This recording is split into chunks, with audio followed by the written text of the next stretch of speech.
Welcome to easyOC. Today we're taking you to world-famous Newport Beach, where the sunsets are breathtaking and the surfing is exceptional. And don't forget, it's just a stone throw away from Los Angeles and San Diego. Oh, and also don't forget, it's the playground for the world's rich and famous. We're talking Kobe Bryant, Lakers fame, Greta Garbo, a lot of famous movie stars too. And the evidence is everywhere. High-priced toys. For high-priced people.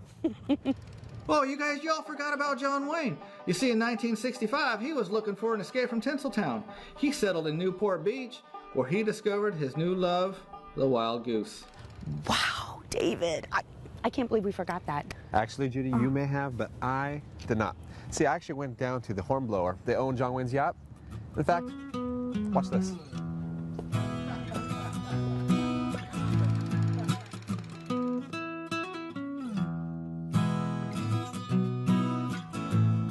Captain Sean. How are you, Kevin? Welcome to Hornblower Cruises and the Wild Goose.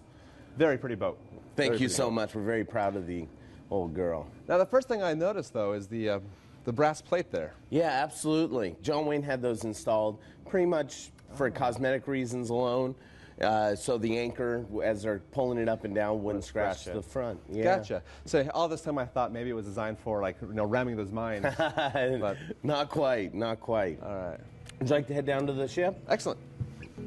She was built in 1943 as a United States Navy minesweeper. The YMS 328 she was built, and she served in the Aleutian Islands up in Alaska. This is pretty much where John Wayne did all of his entertaining in the war days. This is where they did all their sweeping. So a lot of through the years this. Now, sweeping, do you mean like sweeping the deck? Minesweeping. Okay. Minesweeping. They used to have their minesweeping equipment back here during World War II. Now, this guy here, what's that, like John Wayne's crypt? Not quite, not quite. There's actually a couple VIP suites down here that John Wayne, used during a lot of his trips to Catalina and stuff. So everyone from Ronald Reagan to the Rat Pack, and so on, all stayed in these staterooms down. It's kind of cramped. Oh, never mind. It actually opens up, as you can see right here. Yep. There's two actually very spacious suites down there. Very cool.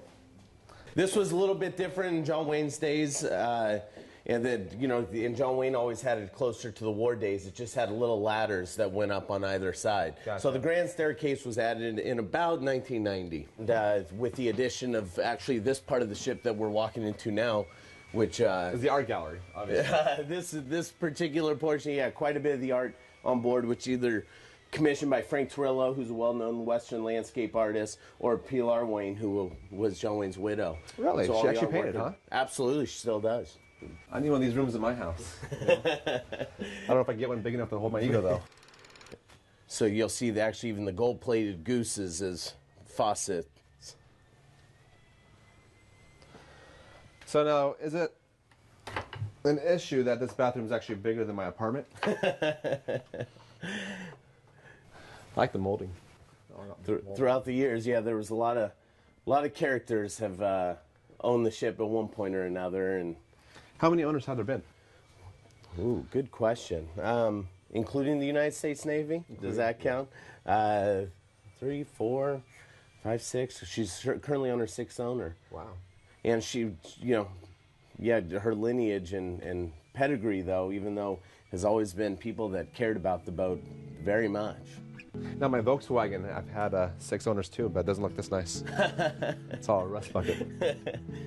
The early harbor was filled with sandbars, and they actually shipped rapidly, causing many ships to get stuck. In fact, one ship was stuck for over 5 years.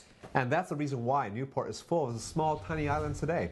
They dredged up all that sand and made those islands. Yep, and the rail lines that David was talking about were actually built toward the Balboa Pavilion, and it still serves as a city center today. Didn't you meet up with Mike and talk about the pavilion's history? I sure did. Take a look. Let's do that. We're at the home of the historic Balboa Pavilion now, and here to tell us all about it and all the fun things you can do here is the marketing director, Mike Donegan. Thank you so much for being with us today. Well, Judy, thanks so much for coming down. We really appreciate it. We love to show off the building. Well, it's a beautiful building to show off, and we're going to get to that, but let's talk about one of the main things, one of the main attractions here is the Catalina Flyer. Absolutely. Tell us about the Catalina Flyer.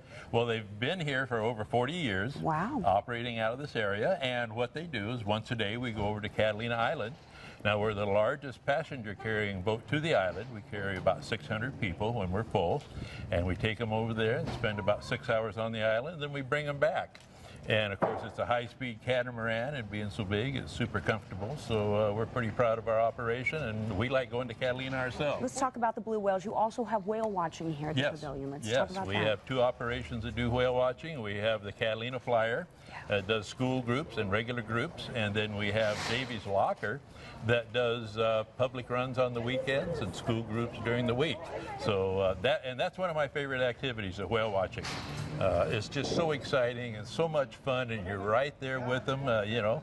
And in fact, I saw killer whales one time, and it's just a story I tell all the time. It's wonderful. There's something very prominent outside this area that you wanted to show me. This is one of our oldest friends here. Let's see. This is our Indian chief, the old cigar store Indian. Wow. And he has a lot of character and quite a history to him.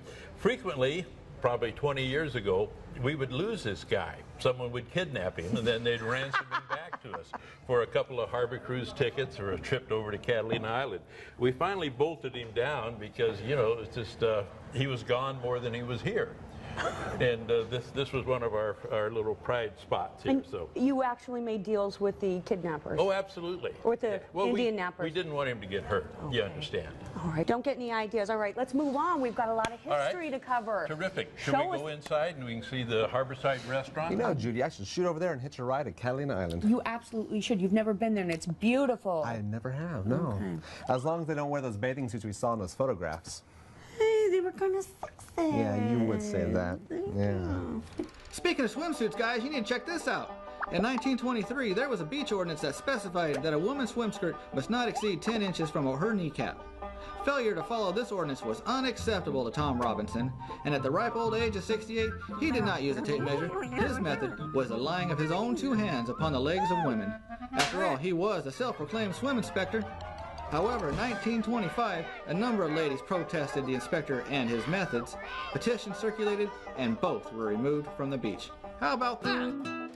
That was a special treat. Well, it is amazing what you learn if you ask the right people. You're absolutely right. We're out of time, everybody. Thank you so much for watching easyOC. And remember, history is made every day, so go out and make some.